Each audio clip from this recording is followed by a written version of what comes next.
Yeah. Namaste and a very good evening, everyone. I, Dr. Gayatri Ahuja, on behalf of Aliya Varjan National Institute of Speech and Hearing Disabilities, Mumbai, welcome all of you to the celebration of International Deaf Week.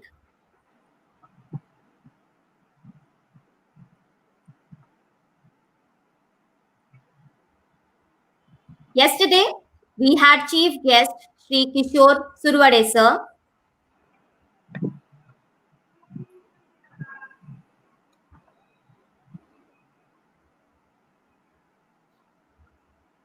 and a key speaker, Professor Madan sir.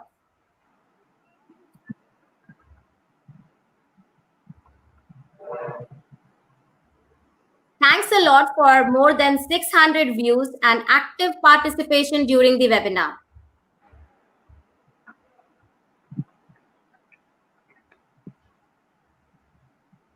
We would like to let you know that the technical and internet connectivity issues we faced yesterday as Mumbai is witnessing heavy rains since 22nd.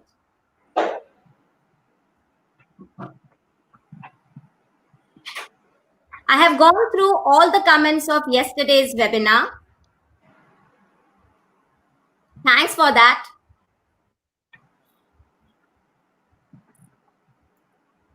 Now, as per our plan, Dr. Madan Vashishta would address the participants in sign language and Ms. Monica Punjabi would interpret his session.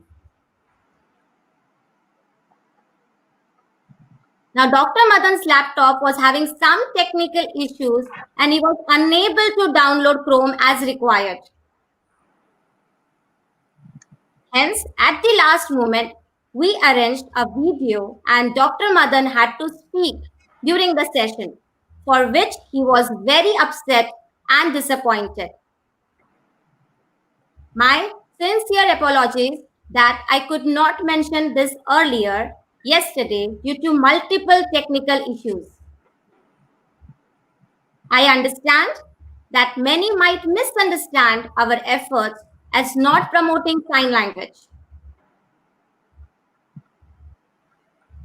However, our honest attempt was to showcase sign language on the day of International Day of Sign Languages.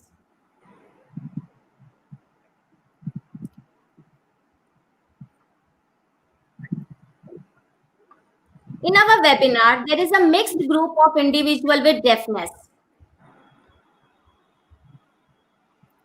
We have deaf signers,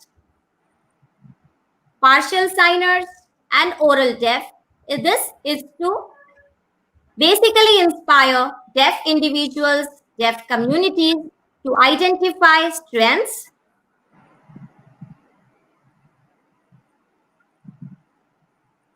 reduce the weaknesses,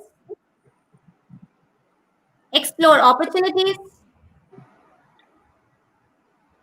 and to develop exigency plans to minimize threats in the life journey towards independent living.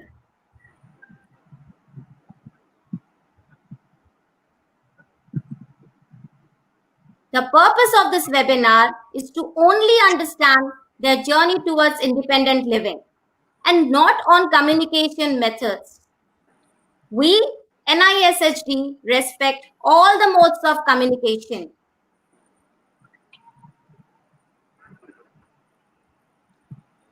This webinar is basically to understand their challenges and what strategies are used by them to overcome the challenges.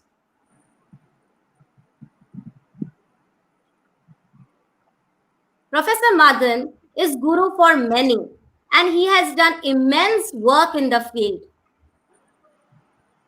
He is an iconic and a legendary figure and we students of Madan sir have high regards for him. So request to focus on their journey.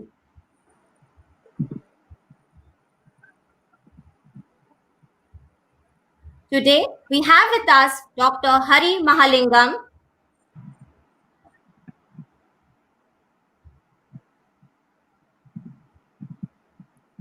former HOD and currently Associate Professor,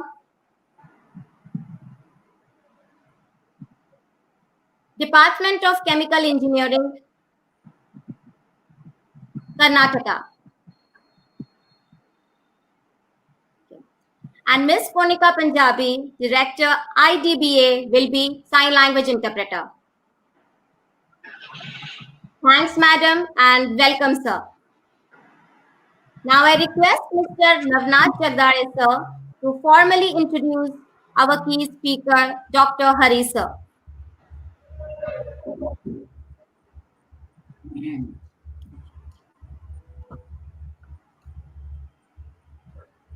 Thank you, Madam. Namaskaram, Dr. Hari Mangalam, sir. Good evening, sir. Nice to see you, sir. And thanks to organizing committee and Dr. Sumi Matthew, Madam, and Dr.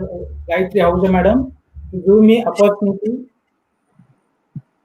to introduce our honorable speaker, Professor Hari Mahalingam, sir.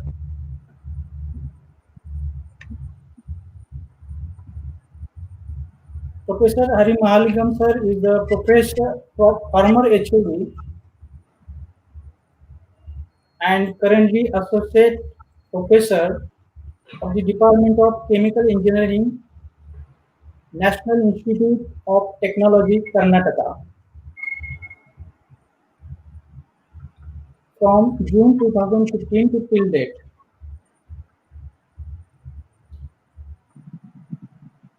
He has worked as an associate professor in Department of Chemical Engineering,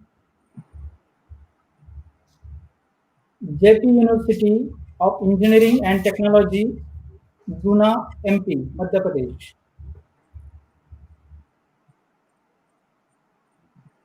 He has completed research fellowship in the Logistics Institute, Asia Pacific, NUS, Singapore. From February 2003 to February 2004. Postdoctoral fellowship is completed in the Logistics Grant CMQ LGC in France from September 2001 to August 2002. He has guided many research institute students and have published many research papers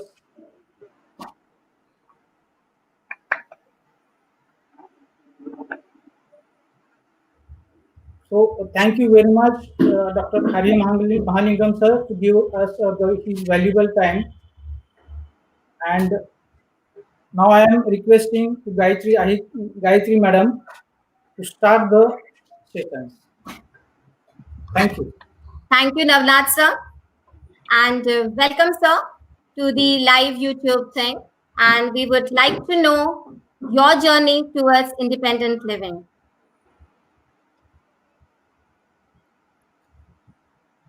So, sir, could you please share your childhood, how the parents have identified hearing loss in you?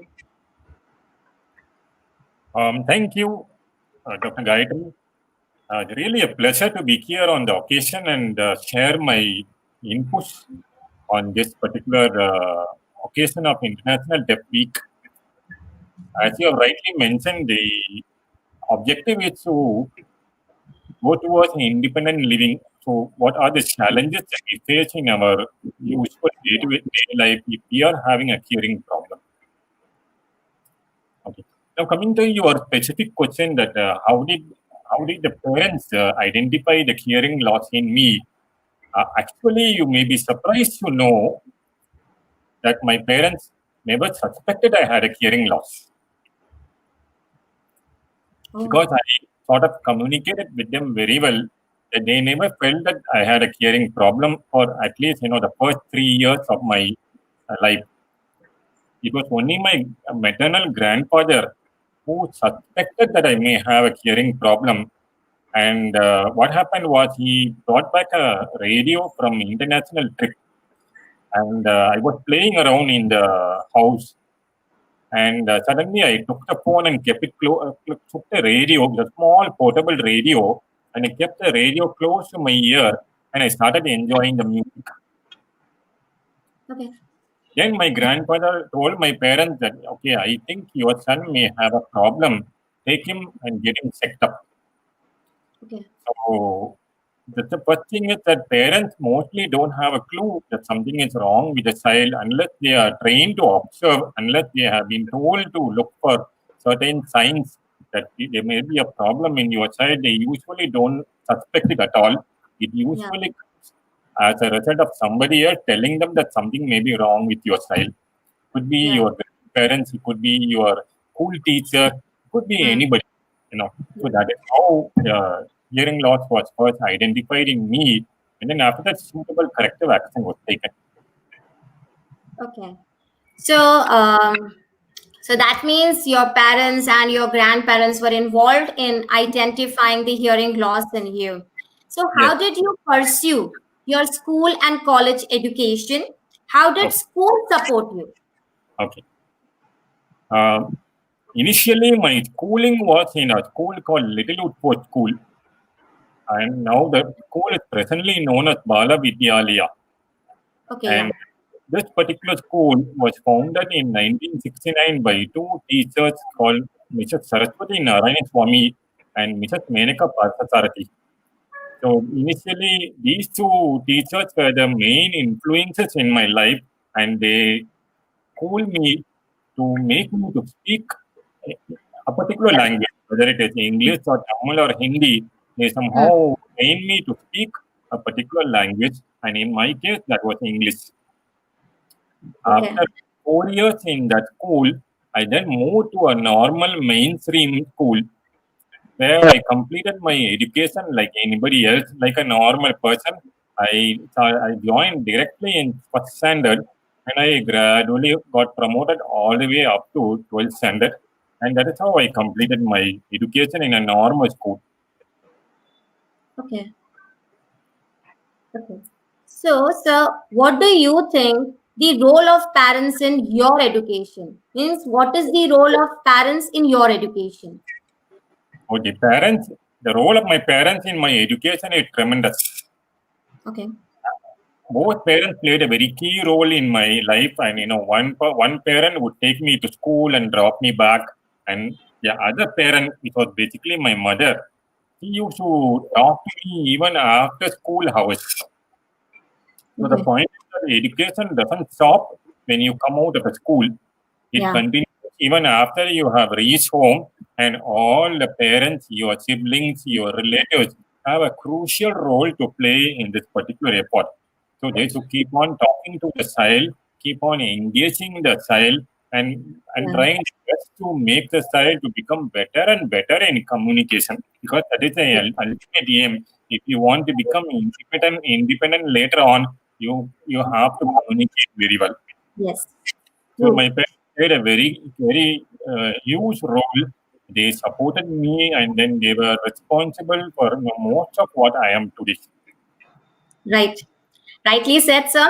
Parents are the main pillars in the holistic development of an individual. Rightly said, sir. So, did you face any challenges during your school and college journey? How did you overcome those challenges?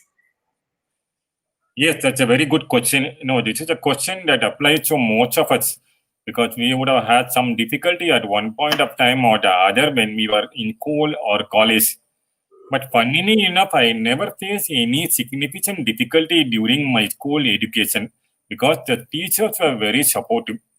So the teachers knew that I had a problem with my hearing, and they took extra special care to ensure that I was always able to listen to what they were trying to teach. That Okay. is one point. So to overcome the challenges at school, it needs an understanding of the school teachers and the management also. So the management must be brought inside the picture. The second point is, by myself, I always used to sit in the first row of the class. I never used to sit in the middle row or in the back row of the class. Very rarely I would be sitting in the back row. So because I was sitting in the first row of the class, I was able to hear the teacher talk, and I was able to follow what was being taught in the class, as well as I can look at the board and make out what the teacher is writing on the board. So this was very easy for me to follow. I didn't have any major difficulties during the education, but I would say definitely one factor that helped me was the love and affection shown by my teachers. The few teachers really went out of their way to make sure that I was comfortable in the class, and I think that is an important factor in overcoming any difficulty you may have at school. Yes. Yeah. So, sir, fine, you went through your school, you went through your college, you had your own plans in your life. So, I want to know, what is your motto of life? Okay.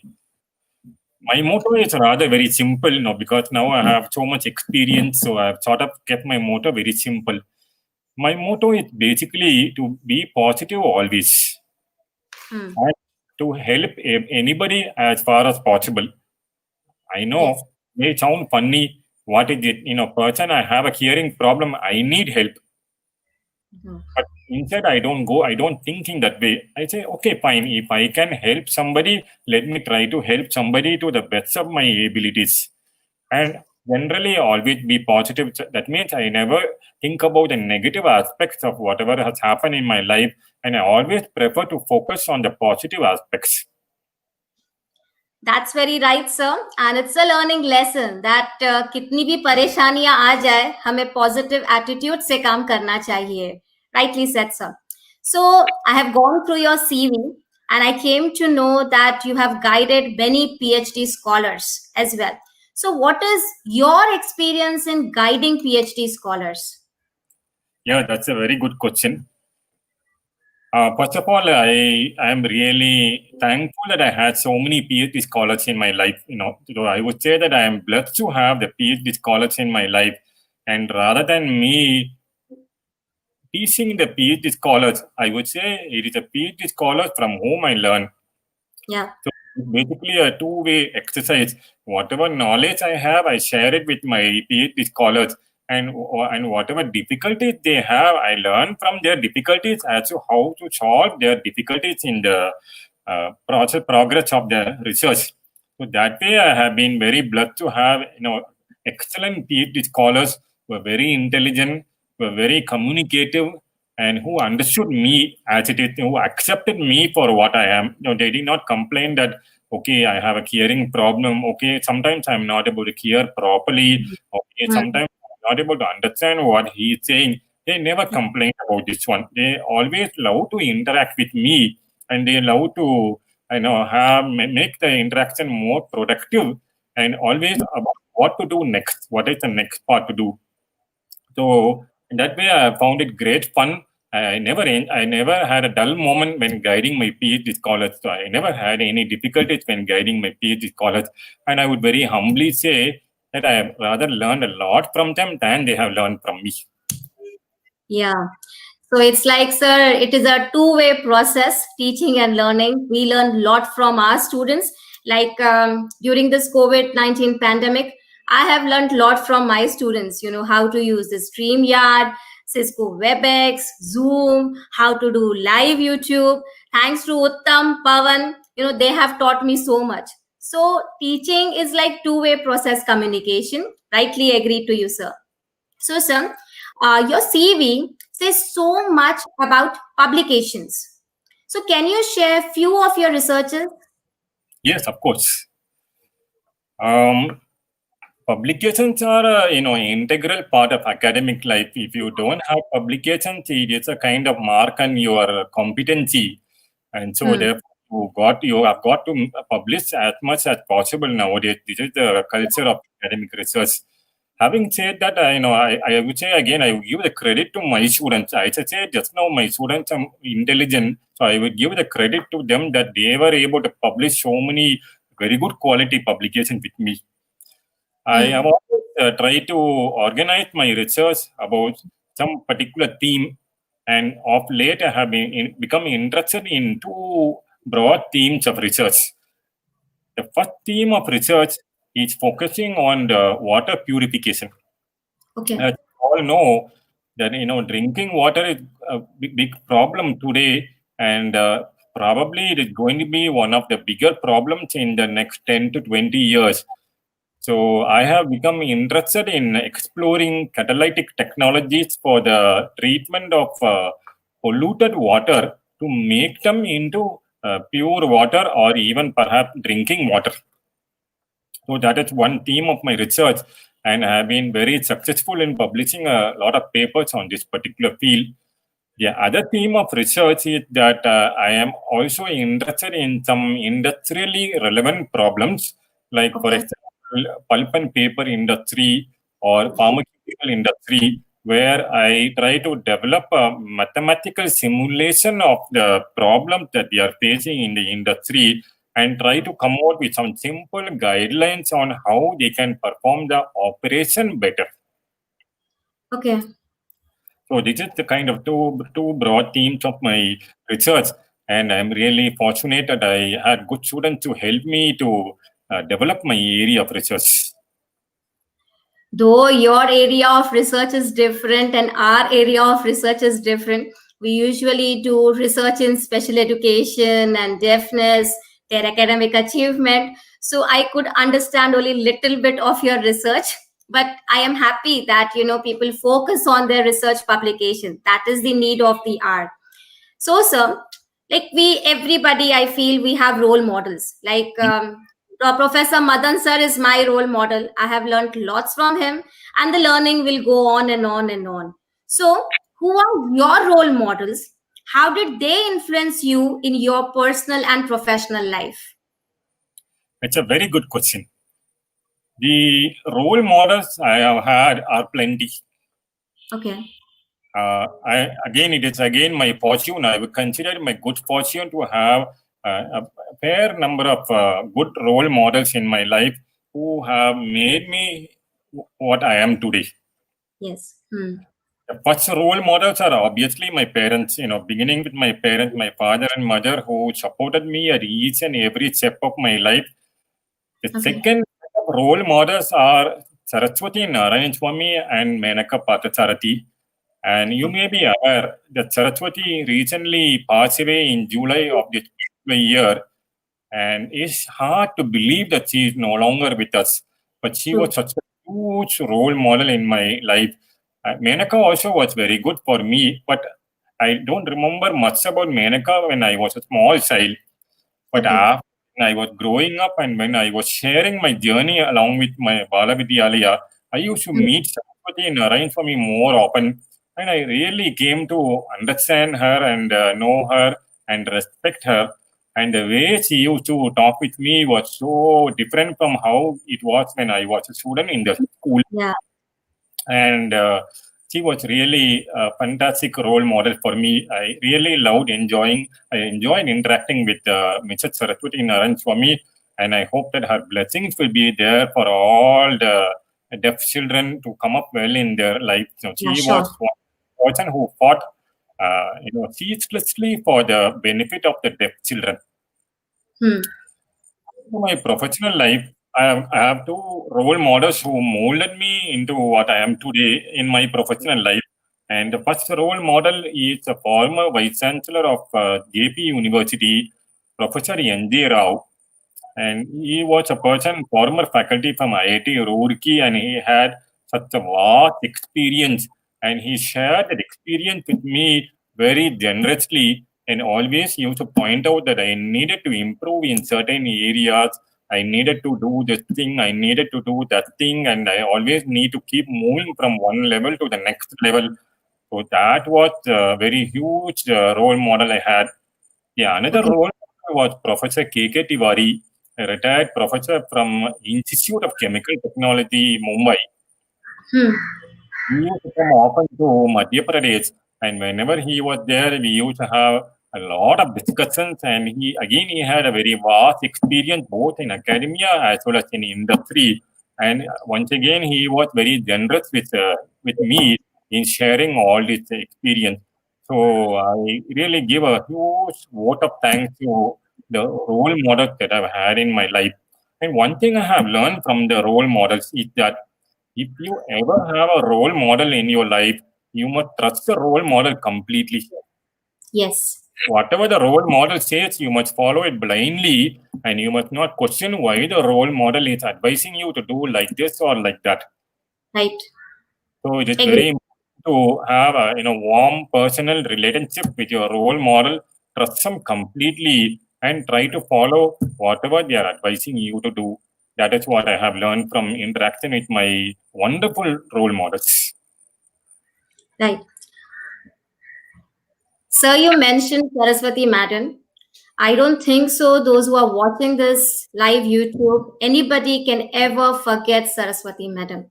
She was a legendary figure, and she will be in our hearts forever and ever and ever. I have learned many things from her. The first thing what I learned was true visionary. Her vision was very, very clear. What you want to achieve, how you want to achieve, that was so very clear. And those traits you can see in Meera Madam also. Meera Madam is also a true visionary. Her goals are clear that this has to be done in this manner only. And that thing only can have a true, build up of any organization. If your vision is not okay, if your mission is not okay, so, building up an institute will be a haywire. So rightly said, sir. So you are a PhD scholar, post PhD, and you have done fellowship, guided many PhD scholars. So, according to you, how education is going to support in empowering persons or individuals with deafness? Very good question. And you correctly pointed out the importance of having a proper vision and mission. That is Yes. extremely important. I think for every deaf child, they should also have the same. They should have a clear vision and mission of what they want to be. And accordingly, the other details of the process will automatically fall in place. Okay. So, coming to vision and mission, when I joined Bala Vidyalaya in 1974, the teachers gave my parents a choice. They said we can teach only one language at a time. We can't teach two languages. So either the child learns English or the child learns Tamil. And my father chose English for me. Okay. So in his mind, he had already figured out that if the child knows English, it is likely to be more useful for him when he goes into his educational efforts or educational activities. And that was indeed true. So what you have brought out is a very valid question. How education is going to help the people like us to come up in their lives? I would say the main importance should be given to the proper and correct education. Whatever be the language of instruction, but education is very, very important for us so that ultimately we are on the journey to becoming self-independent. We need Yes. not depend upon our parents. We need not depend upon anybody else. We should Yeah. be able to take care of ourselves, and to enabling that particular vision. Education is a very powerful tool. Yes. True. So, if you look back in before 1994, computers were not important at all. Hmm.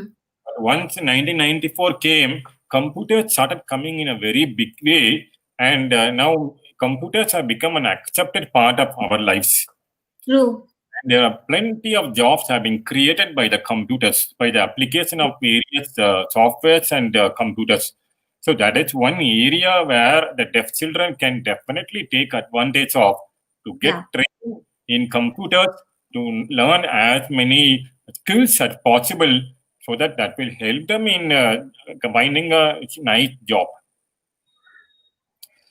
Apart True. from computers, any other branch of science and engineering is also good for the children. But only thing, it depends upon how much of communication plays a role in that. Right. Computer, the communication may not be a great factor. It is only dependent upon your analytical skills, your Hmm. ability to solve the problem, and your ability to deliver results to your boss. But in Right, sir. other areas, communication would become slightly more important. So I would always advise that you give maximum importance to education and know your strengths and weaknesses and try to figure out a suitable pattern for you that accommodates your likes and also your vision of what you want to be. Right. Sir, I would like to add something. Like when I asked yesterday to Professor Madan sir, what is the main thing for empowering individual with deafness, he pointed out three things: education, education, education. So even he said that education is the only tool for empowering the individual with deafness. And so even you are pointing out the same thing, that education is the most important tool for getting into an independent living. It is really required. True. Yeah, yeah. Sir, as a deaf role model for many, I guess many Bal Vidyalaya students must be thinking you or considering you as a deaf role model. So, what are your suggestions to them so that they can empower themselves? Okay. That's a very great question. First of all, I did not know that I am now considered as a role model. So I'm somewhat humble to be considered as a role model. Okay. So coming to this question, as a role model, I feel that first of all, you must be positive. Yes, true. Because many a time, many people don't hesitate to point out that you have a difficulty. Hmm. The difficulty is because of your hearing aid or because of any other factor. Usually, society is like that. They like to point out the difficulties that you have. Hmm. So, in that respect, you must learn to be positive and block out all the negative aspects of whatever society is telling you. Focus only on the positive aspects of your interaction with society. So that is the first lesson that I would say as a role model. The Yes. second lesson I would say is pay extreme importance to your education. Hmm. Supposing that you are an immigrant in a foreign country, you know that you have to work twice as hard as somebody who is a local person or somebody who is a citizen of that particular country. The same philosophy applies for us because we Yes. know that we have a difficulty. It does not mean that we can work only half as hard as somebody else. No, we should work twice as hard as the next person to compensate for the difficulties that we are having. So that means we always have to put in a tremendous amount of hard work and trust that this hard work will finally pay off one day. Yes, true. When it pays off, then you can be happy at that particular point. But till then, you should not stop, you should not slacken off, and you should not get discouraged in your efforts. You should continuously make your efforts and keep on trying and trying and trying till you achieve your goal.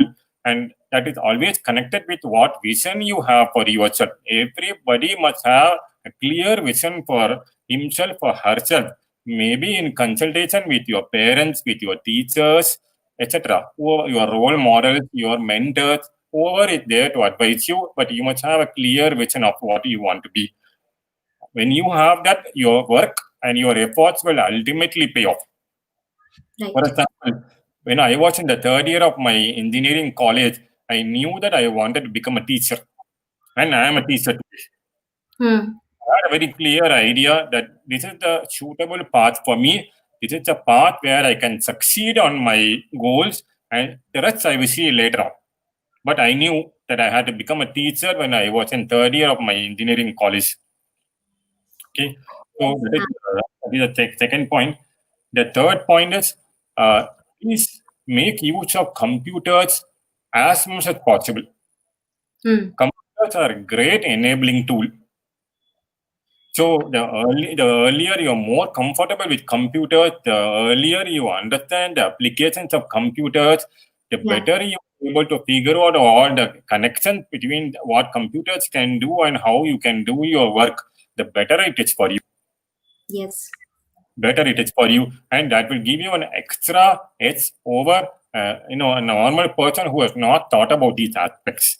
So that gives you an extra edge and helps you to get appreciated at your work.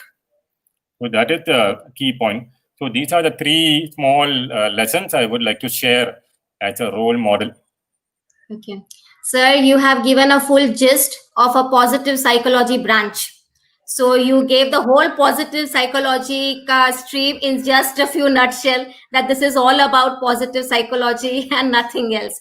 This is not only applicable for individual with deafness, I guess it is applicable for all of us. Like yesterday, when we were interacting with Professor Madan sir, even he said one sentence, खुदी को कर बुलंद इतना कि खुदा तुझसे पूछे कि तेरी रजा क्या है. So we have to empower ourselves. अगर हम अपने आप को empower कर लें तो कितने भी challenges आए हम उस पे पार कर ही सकते हैं. So sir, thank you so much. On behalf of all of us, please accept our heartfelt appreciation for taking out your valuable time to share valuable insights that will help each one of us here to become better versions of ourselves and aspire to trot on the path that you have so painstakingly paved for us. Thank you, sir. Stay safe. Take care. Now I request Dr. Majumdar, sir, to formally give vote of thanks. May I say a few words here? I would also like to thank you very much for giving me this opportunity. And you correctly mentioned about Mrs. Meera Suresh. I would also like to thank Mrs. Meera Suresh for facilitating this particular event. Once again, a hearty vote of thanks to Mrs. Meera and all at Balavidyalayya. Thank you very much. Good afternoon, Hari sir. Good afternoon, Dr. Ahuja, Monica madam. It's honor to propose vote of thanks. So on behalf of Ali Abarjang National Institute of Speech and Hearing Disabilities, we are really grateful to Hari sir. Hari sir, really it's a honor for us to hear a great personalities from like you. So you have mentioned that role of parents and role of teachers, their positive attitude to empower the persons with disabilities, especially hearing disabilities. And you have rightly mentioned that people should have a positive attitude to help others. And then education. Education is very important part. You have rightly mentioned, and irrespective of any language, education is an important tool to empower the persons with hearing disabilities. And then computer, this is a new trade. Computer creates a lots of jobs. So you have mentioned several things. We are really very happy and grateful to you, sir. It's an honor for us to hear from you. And then, as usual, Gayatri madam, I mean, with the energetic things, she has every day, she organized such type of program. And today I have seen that she the kind of anchoring parts she played. It's a really, we are very grateful to you, madam, Dr. Gayatri Ahuja. And then since yesterday, Monica madam, since yesterday, she is continuously doing the sign language interpreting part. So we are again grateful to you, thankful to you, Monica madam. And we are very much thankful to all the viewers, Mr. Navnath Jagdale. Thank you. Thanks a lot.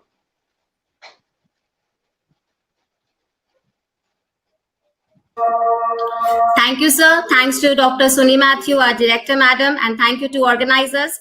Thank you to Hari, sir. Special thanks to my Monica friend. Thank you so much. Yeah.